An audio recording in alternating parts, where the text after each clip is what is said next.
You know, it was one of those dreams. I kept waking up, and I know why I kept waking up.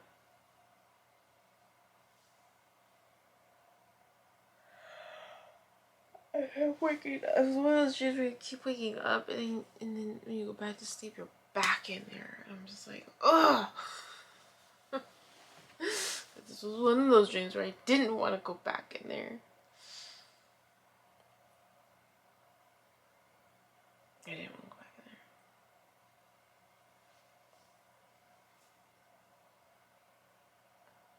And there were different parts in this dream.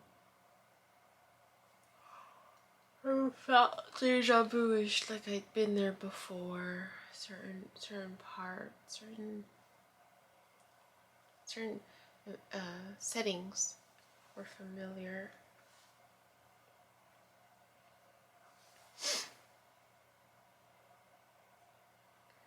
More of it is coming back to me right now. There's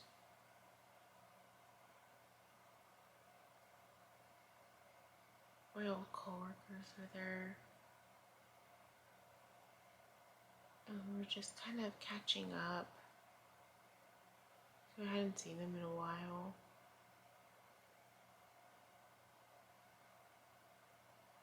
One coworker in particular, he and I used to work together closely in one of the programs. I missed him.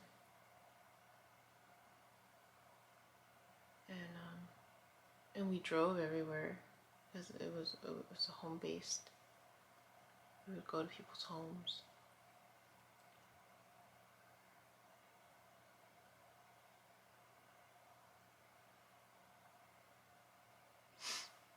And in my dream we were catching up,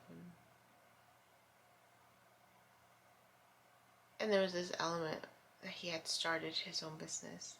He was busy.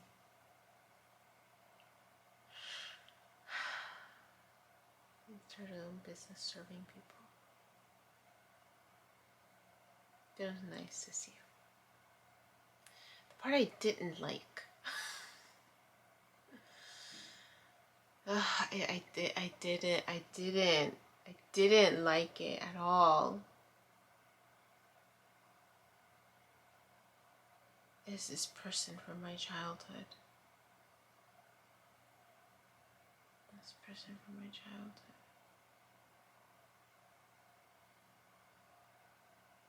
We were in a bedroom. And there was a progression in the scenes. So when I would wake up from it, and then I'd go back to bed, it'd be the same scene, the same setting, but there was a progression in what was happening. And it went from busyness in this room, like my family was there. My mom's side of the family was there. And it's like we were, I don't know if we were traveling, or it felt like we were traveling, and it was like, you know, like a hotel room. And so everyone was like, their stuff was there. We were,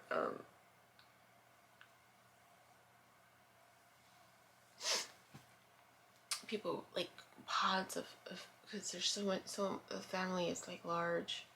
There's so many people. And so there's some, my cousins that would take off and go sightseeing.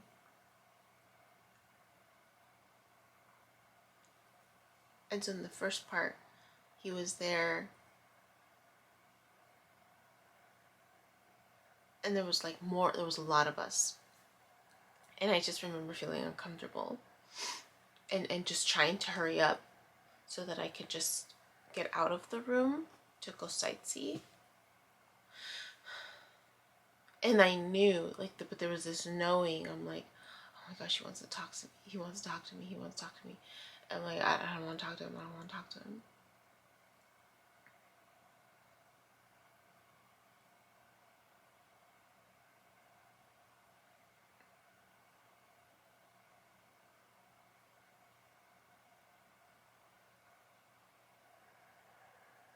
So then I would go do sightseeing, and I'd go to all these other places that I'd been to before. That's the weird thing. It's like all these other places, but I've been there before. Then I'd wake up, and then I'd go back to bed, and then back in that room. Oh. And every time I would go back, there were less and less people. And I felt it more, like the emotion, the build up was more, the build up of like, I don't want to be here, I don't want to be here, I don't want to be here.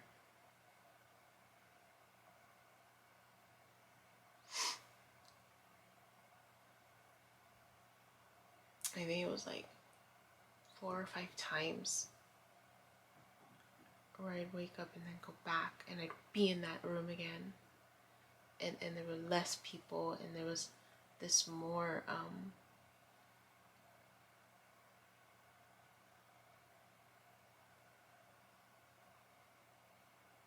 just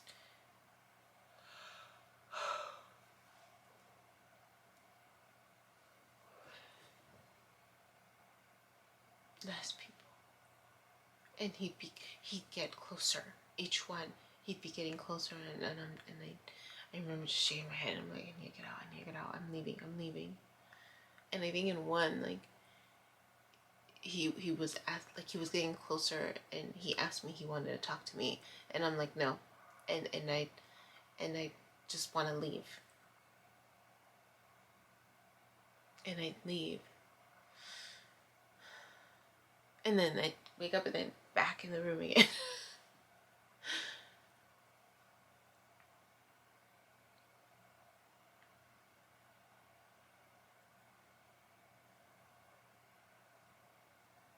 And then he just, like, I knew, I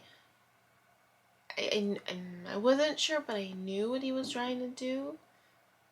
But I just felt uncomfortable. I just felt uncomfortable, and I'm like, I want to move on with my life. I don't want to deal with this, right? And it's like I knew there was an element of him wanting to apologize. There was an element of him wanting to apologize, and there was just a part of me that was just like, I don't want to deal with that. I don't want to deal with it. I just want to move on.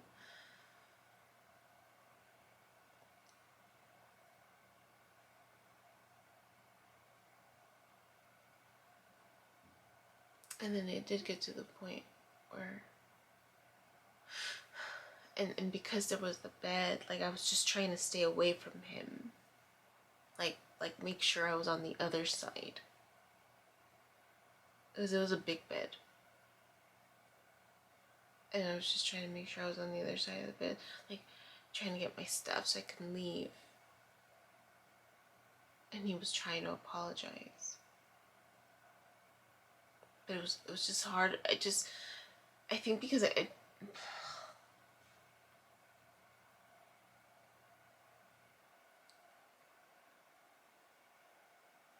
know. I don't know what it was.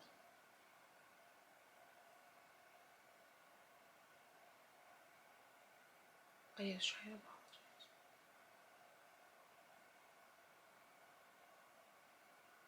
But it was like there was an alternative motive at the same time.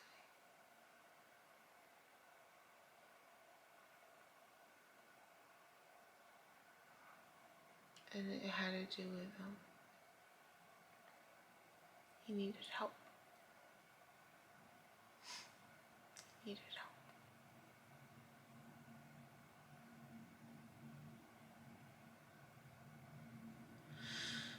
And it had something to do with my aunt.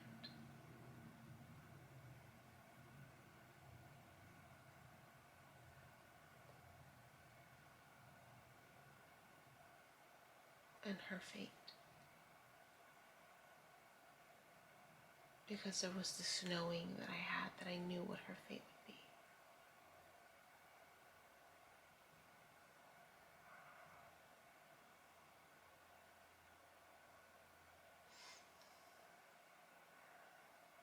But I was still very dismissive. It was just, I don't know what it was, that I just, in my dream, I couldn't like accept the apology. Like I wasn't ready. I wasn't ready.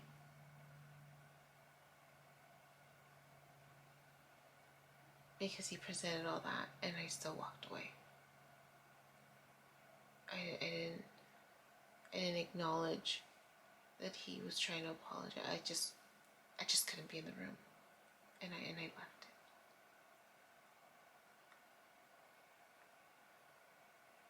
it. And I remember my aunt and my mom were there, and they were trying to understand what happened.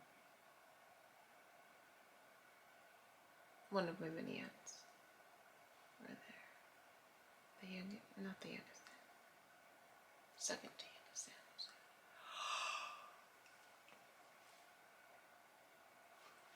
And I just wanted to leave. So that was the consistent piece of all these dream pieces last night. There was another dream where I was trying to climb up this sand hill with my coworkers, my old coworkers. One of my coworkers that she lifted weights, a bodybuilder. And I think I might have thought about her because I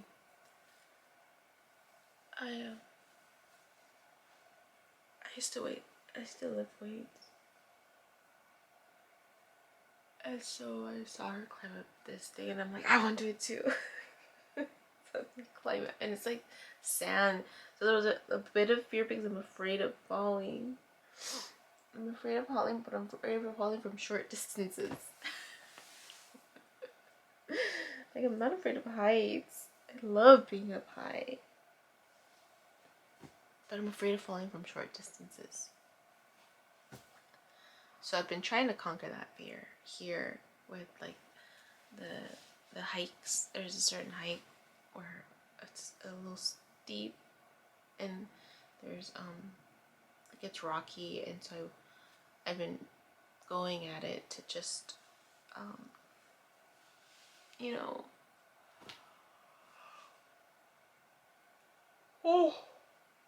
excuse me, to just well, I should do that hike right now. I'll do that hike. It's deeper. I'm gonna go for a walk. I like how the day is scheduled today. I don't have a client until 3.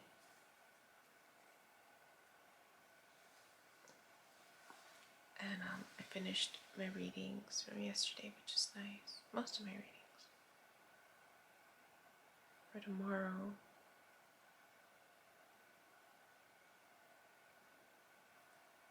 yeah.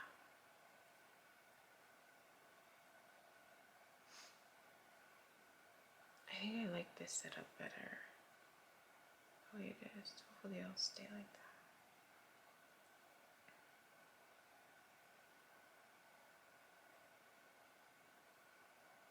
But yeah, I just want to record that dream.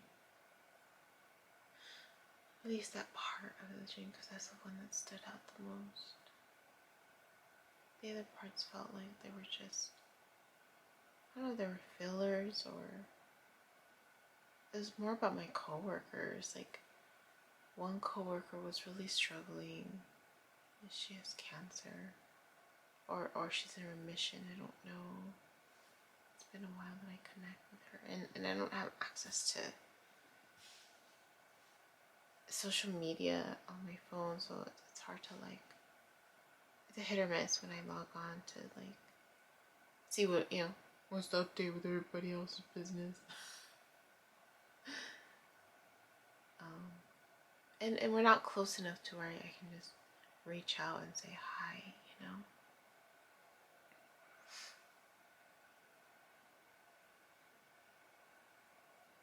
But it was about her, and it was about work, and there was frustration. There was an element of like activism, almost like protesting or advocating for better healthcare, better healthcare.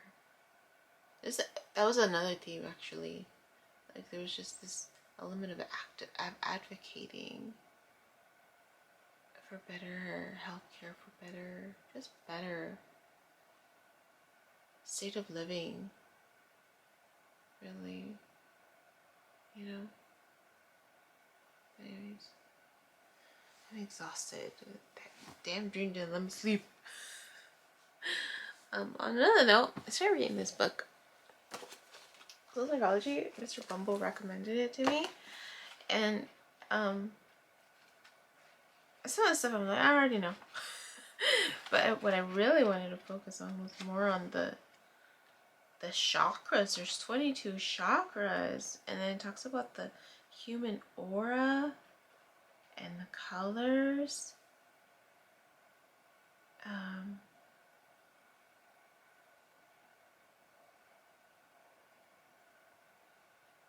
And then each color visible in the human aura indicates specific characteristics. So now I'm wondering, because it has violet, I'm like, well, that's violet is kind of like what I look at, right? What I'm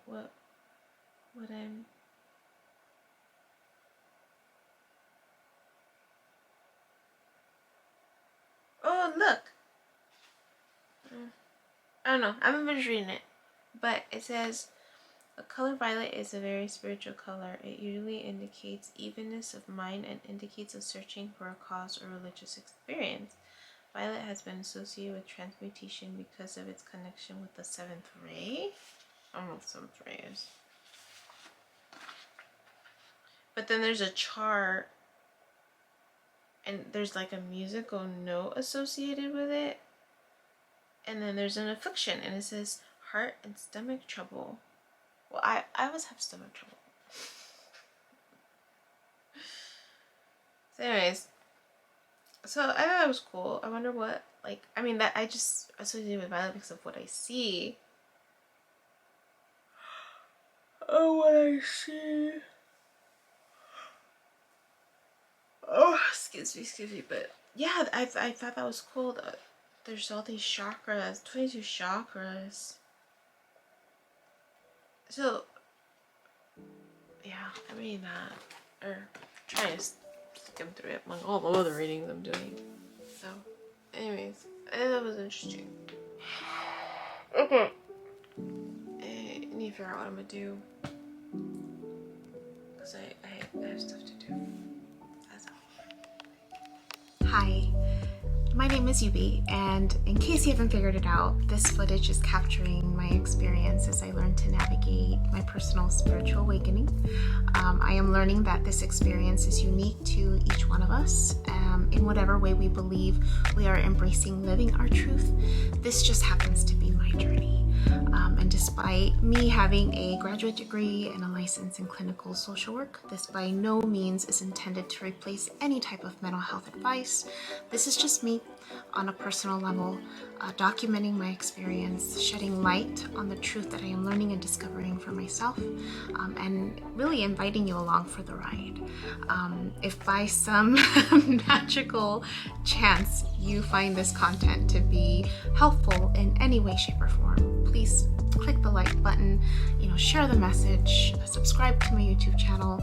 I have an Instagram account, a personal one, and one specifically for this channel that you're more than welcome to check out. I'm an open book.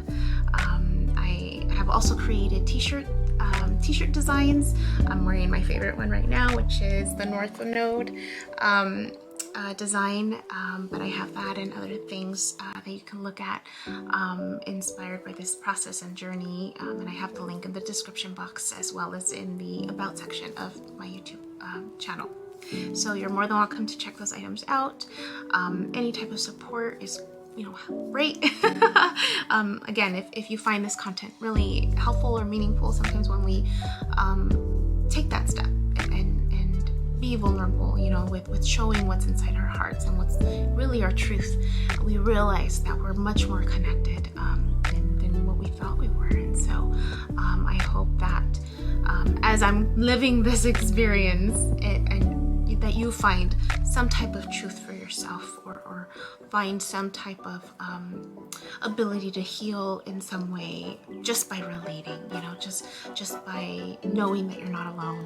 That really has been my goal with this process, not just being able to connect with others, but really for my own healing. It's definitely been a therapeutic experience and a very creative one for myself. So I thank you, and I wish you all the best, and we'll see what else comes next for me.